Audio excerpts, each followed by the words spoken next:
Dans cette vidéo, nous allons voir quelque chose d'absolument fondamental pour la suite. C'est probablement une des vidéos les plus importantes du début de ce MOOC, puisqu'on va introduire l'équation de mouvement du système respiratoire, qui est en quelque sorte l'alphabet pour comprendre ce qui se passe chez un patient sous ventilation artificielle, et ce, quel que soit le mode ventilatoire. Alors, reprenons notre modèle monocompartimental. L'objectif de la ventilation, c'est de faire rentrer et sortir un certain volume, donc de faire rentrer un certain débit à travers les voies aériennes de conduction pour que le volume soit développé dans la zone d'échange. Alors pour ce faire, on a vu qu'il fallait générer de la pression, que ce soit pour vaincre les résistances ou pour faire rentrer un certain volume dans un système distensible. Alors cette pression, on peut l'appliquer de différentes manières. Soit, et c'est le cas en ventilation artificielle, en appliquant une pression positive au niveau des voies aériennes. Cette pression des voies aériennes, on la note généralement PAW pour Airway Pressure, qui est la dénomination anglophone. L'autre façon de générer un gradient de pression qui va faire rentrer de l'air dans le système, c'est de créer une pression négative autour des poumons. C'est de cette manière dont on respire habituellement, et la dépression générée correspond à la pression musculaire des muscles inspiratoires. On la note généralement Pmus. On peut aussi associer les deux. C'est le cas en ventilation dite assistée, au cours de laquelle le patient respire spontanément et donc génère une pression musculaire, et le ventilateur artificiel assiste chacun des efforts inspiratoires en délivrant dans le même temps une pression positive dans les voies aériennes. Le gradient de pression généré correspond alors à l'addition en valeur absolue de la pression des voies aériennes et de la pression musculaire. On l'appelle pression totale.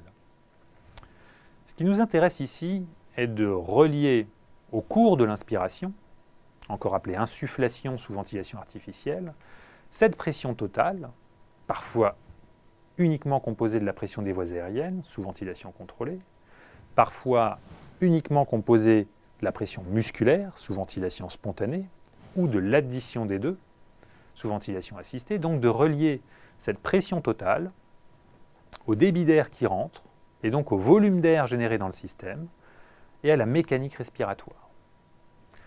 Alors si on reprend ce que l'on connaît, cette pression totale, il faut déjà qu'elle démarre à partir d'une certaine valeur. Plaçons-nous à la fin de l'expiration, juste avant le début de l'inspiration, donc à la CRF.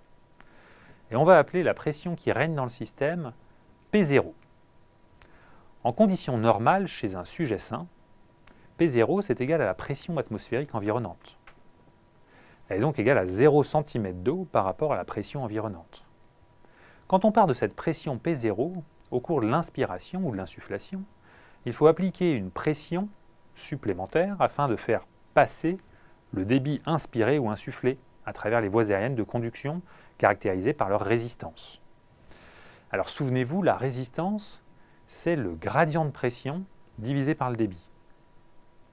Eh bien, la pression qu'il faut appliquer à l'instant T pour faire rentrer un débit à cet instant T à travers les voies aériennes est donc égale aux résistances multipliées par ce débit. Cette pression, on l'appelle la pression résistive. Mais il faut en plus appliquer une pression supplémentaire afin de distendre le système qui est caractérisé par une certaine compliance. Rappelez-vous, la compliance, c'est un delta de volume sur un delta de pression. Eh bien, ce delta de pression supplémentaire qu'il faut appliquer à l'instant T pour distendre le système d'un certain volume à ce même instant T est égal à ce volume divisé par la compliance ou multiplié par l'élastance. Cette pression, on l'appelle la pression élastique. Et vous avez représenté ici l'équation de mouvement du système respiratoire qui nous dit donc qu'à tout instant de l'inspiration ou de l'insufflation d'un ventilateur, la pression totale, c'est-à-dire des voies aériennes plus musculaires, est égale à la pression de départ du système plus la pression résistive, qui est égale aux résistances multipliées par le débit, plus la pression élastique, qui est égale au volume divisé par la compliance ou multiplié par l'élastance. Alors si on se place en ventilation spontanée, c'est-à-dire comme vous et moi à l'heure actuelle, la pression totale, c'est exclusivement la pression musculaire. Ce sont nos muscles respiratoires qui font rentrer de l'air dans le système. Et à tout instant de notre effort inspiratoire, cette pression musculaire est égale à la pression de départ, plus la pression résistive, plus la pression élastique. Quand on est en ventilation dite contrôlée, le patient ne fait aucun effort inspiratoire, alors cette pression totale, c'est exclusivement la pression des voies aériennes délivrée par le ventilateur et que l'on peut observer sur l'écran du respirateur. L'aspect de cette pression des voies aériennes au cours de l'insufflation est donc dicté par l'équation de mouvement du système respiratoire.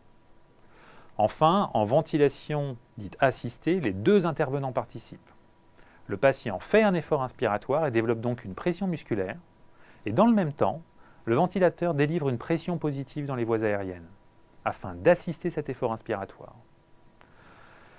L'équation de mouvement s'écrit alors ainsi: pression des voies aériennes plus pression musculaire est égale à la pression de départ plus la pression résistive plus la pression élastique. Une fois encore, cette équation est vraie à chaque instant de la phase inspiratoire. Voilà, alors la maîtrise de cette équation de mouvement du système respiratoire est très importante pour la suite du MOOC.